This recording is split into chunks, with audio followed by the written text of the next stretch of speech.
எந்த வகையிலான பயங்கரவாதத்திற்கும் இந்தியா அடிபணியாது. பகல்காம் தீவிரவாத தாக்குதலை நினைவு கூர்ந்து பிரதமர் நரேந்திர மோடி திட்டவட்டம்.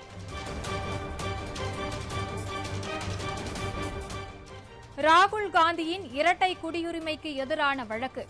அலகாபாத் உயர்நீதிமன்ற நீதிபதி விலகல்.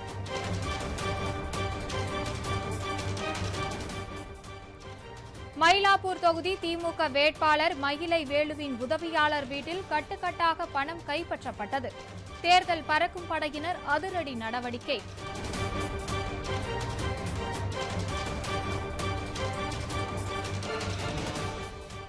தேர்தலில் வாக்களிப்பதற்காக சென்னையிலிருந்து ஏராளமானோர் சொந்த ஊர்களுக்கு பயணம்.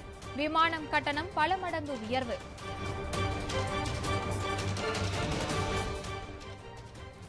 நாளை நடைபெறவுள்ள தேர்தலை முன்னிட்டு வாக்கு இயந்திரங்களை வாக்களிக்கும் மையங்களுக்கு அனுப்பும் பணி தீவிரம். பலத்த பாதுகாப்பு ஏற்பாடுகள்.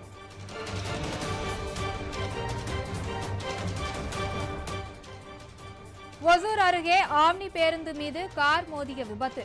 3 பேர் சம்பவ இடத்திலேயே பலி.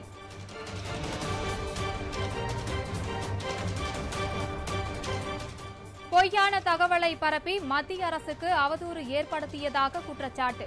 தமிழ்நாடு காங்கிரஸ் தலைவர் செல்வ பெருந்தகை மீது சென்னை மாநகர காவல் ஆணையரிடம் வருமான வரித்துறை அதிகாரிகள் புகார். கேரள மாநிலம் திருச்சூரில் பூரத்திற்காக வைக்கப்பட்டிருந்த பட்டாசுகள் வெடித்து சிதறிய விபத்து. 14 பேர் பலி.